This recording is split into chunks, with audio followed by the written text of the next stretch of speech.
اور دوسری لینگویج کی غلطی نہیں ہوتی. میری بات آپ سمجھ گئے؟ اب ہماری لینگویج تو نہیں ہے، کسی کی لینگویج ہم پڑھ رہے ہیں تو مسٹیک ہو جاتی ہے. اب آپ کہیں کہ انگریز ہے، کیا اردو بولتے وہ غلطی نہیں کریں گے؟ بے تو حاشا غلطیاں کریں گے. یہ ہمارے فرنٹیئر کے بھائی ہیں، جب یہ اردو بولتے ہیں تو کتنی غلطیاں کرتے ہیں. اسی طرح یہ چائنیز جو ہیں، چائنیز آتے ہیں آج کل سوشل میڈیا پہ، وہ اردو بول رہے ہوتے ہیں. کیا ان کی لینگویج صحیح ہوتی ہے؟ لیکن وہ ہمیں اچھی لگتی ہے، ہمیں پٹھان کی گفتگو اچھی لگتی ہے. انگریز اگر اردو بولے نا تو اس میں غلطی بھی ہو پھر بھی ہمیں اچھے لگتے ہیں. تو کیا ہم انگلش بولتے ہوئے لکھتے ہوئے اچھے نہیں لگیں گے؟ ایک بندے کو اس کو وہ زبان ملی جو وہ جانتا ہی نہیں تھا، اس کی مادری زبان پنجابی، تو وہ اردو بھی اس نے سیکھی. پھر اس کے بعد انگلش ہے، تو وہ تو بہت بڑا کام کر رہا ہے انگلش میں لکھ کر. تو وہ بندہ غلطی میں کیسے آ گیا؟ آپ یہ نہ سوچا کریں کہ میں انگلش غلط لکھ رہا ہوں. یہ جو گرامر ہے نا، گرامر، اس کی غلطیاں فاش غلطیاں نہیں ہوتی. جی میں آپ کو بتا دوں، کوئی اتنی فاش غلطیاں نہیں ہوتی کہ جی وہ انگلش میں غلطی ہوگی پھر کیا ہو گیا.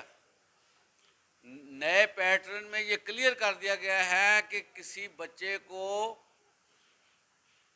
اس کے مضمون پہ فل کاٹا کبھی نہیں کرنا.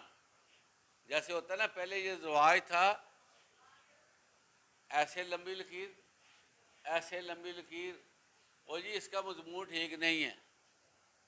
اب وہ کہتے نہیں، ایسے نہیں ہو سکتا. جس بچے نے کچھ لکھا اس نے کچھ اچھا بھی لکھا ہو. اگر ایک دو غلطیاں تو 2-3 نمبر آپ کاٹ لیں. سارا کیسے غلط ہو گیا؟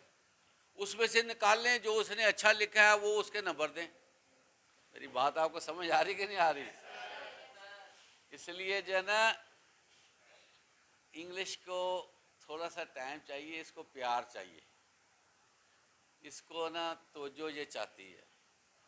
اور یہ انگلش بڑی پیاری زبان ہے. جتنا انٹرنیٹ کا مواد ہے سارا انگلش میں، پتہ آپ کو. جتنے لوگ ارن کرتے ہیں نا، کما رہے ہیں سوشل میڈیا سے، وہ پہلے اس کو سیکھتے ہیں، اس کی لینگویج کو سیکھتے ہیں، پتہ آپ کو. تو وہ تو انگلش میں ہے تو کیسے ہم سیکھیں گے؟ ساری کمائی تو اس میں رکھ دی گئی ہے، ہر کام انگلش میں ہے. تو جب ہم انگلش سے ڈریں گے تو پھر کمائی کیسے کریں گے؟ انڈیا نا، انڈیا، اس ملک میں کتنی زیادہ انگلش بولی جاتی ہے، تو کمائی بھی وہ بہت زیادہ کر رہا ہے. سافٹ ویئر بنا بنا کے لوگوں کو سیل کرتا ہے. اتنی زیادہ انگلش بولی جاتی ہے کہ بھرپور گھر بیٹھے ڈالر، ان کے پاس جو ہے 600 ارب ڈالر ہے، 600 ارب ڈالر فارن ایکسچینج ہے. تو بات یہ ہے کہ یہ چیزیں سیکھیں گی تو ہمیں آئے گا. اور اسے ڈرے نا، یہ ہمارا مستقبل جو ہے نا اس میں ہے کہ ہم انگلش کو سیکھ لیں اور اس سے کمائی کریں، تاکہ جو ہے نا ہمارے گھروں میں خوشحالی آئے.